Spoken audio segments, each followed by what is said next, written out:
Hai guys, kalian kecintaan banget gak sih sama dolar? Lembaran hijau yang menghipnotis dunia. Pernah gak sih Anda memperhatikan sebuah aroma yang paling universal di dunia? Ia bukan wangi melati, bukan pula aroma kopi di pagi hari. Ia adalah aroma kertas yang baru keluar dari mesin cetak resmi. Aroma yang khas, sedikit kimiawi, namun entah mengapa memicu dopamin di otak kita. Ya, kita sedang membicarakan aroma uang. Lebih spesifik lagi, dolar Amerika. Sejak abad ke-20, dunia telah menyepakati sebuah narasi tunggal.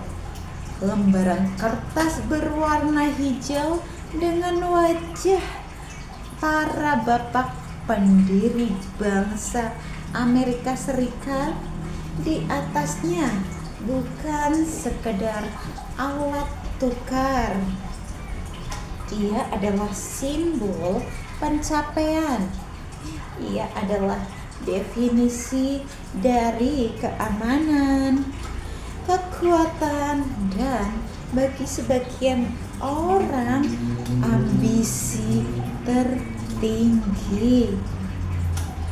Kita hidup di mana era angka di layar perbankan bisa berubah. Namun, kecintaan pada wujud fisik dolar tidak pernah benar-benar pudar. Mengapa kita begitu mencintainya?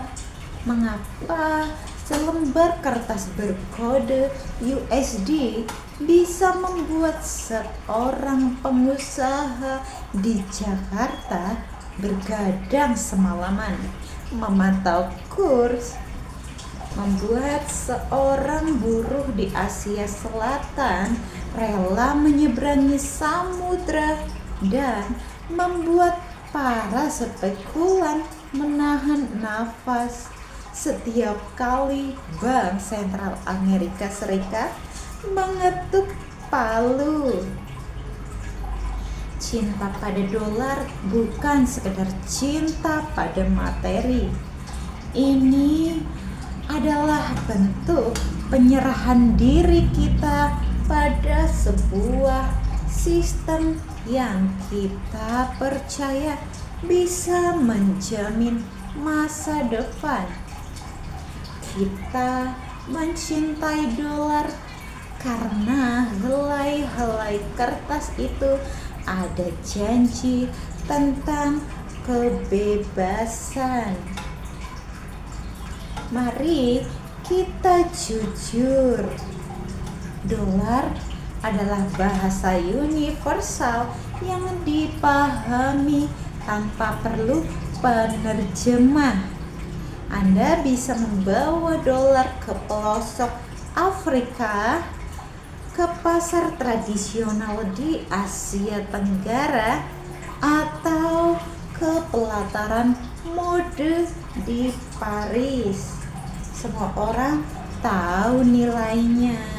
Semua orang menerimanya dengan binar mata yang sama. Kecintaan pada dolar adalah sebuah fenomena psikologis yang masif. Sejak perjanjian Bretton Woods tahun 1944, Dunia seolah terkunci dalam sebuah pernikahan tanpa perceraian. Dengan mata uang ini, ketika kita menyimpan dolar, kita merasa sedang memegang jangkar di tengah badai ekonomi. Saat mata uang lokal bergejolak, saat inflasi mengikis daya beli, dolar datang layaknya seorang pahlawan penyemangat. Namun cinta ini tidak tumbuh begitu saja. Ia dipupuk oleh sejarah militer dan dominasi budaya.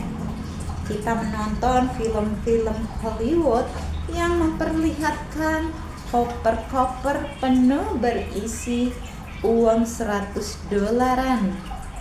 Kita mendengar lagu-lagu hip hop yang memuja Benjamin, sebutan untuk pecahan 100 dolar berwajah Benjamin Franklin.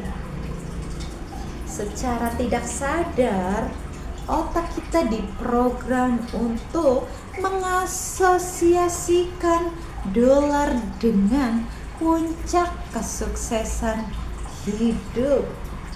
Mencintai dolar berarti mencintai rasa aman yang semu namun bertenaga. Selama kita memiliki tumpukan hijau ini, dunia dalam kendali kita. Tetapi apa harga dari sebuah kecintaan? Di balik keindahan lembaran dolar ada keringat, air mata, dan waktu yang terbuang. Pikirkan tentang seorang ibu yang meninggalkan anaknya di kampung halaman untuk bekerja di luar negeri, menghitung hari demi hari hanya untuk mengirimkan beberapa ratus dolar ke rumah.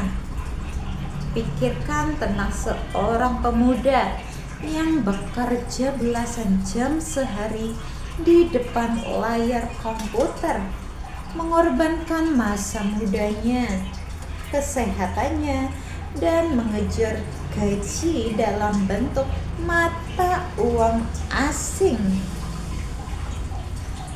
Dolar bukan sekedar ego, ia adalah penebusan biaya sekolah anak, obat bagi orang tua yang sakit, dan atap rumah yang bocor saat lagi hujan turun.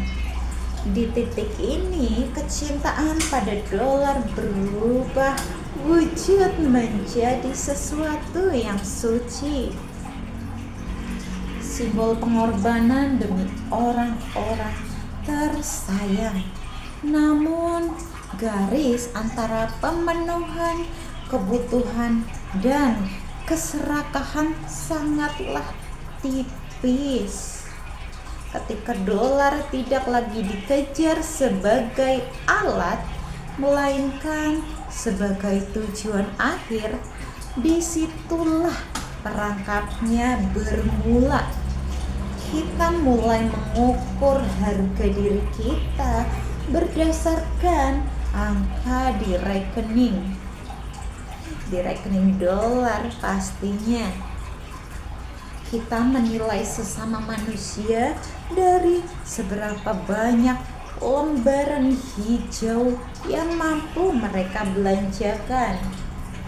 Dolar yang harusnya melayani kita serba berbalik menjadi majikan yang mendikte setiap langkah hidup kita.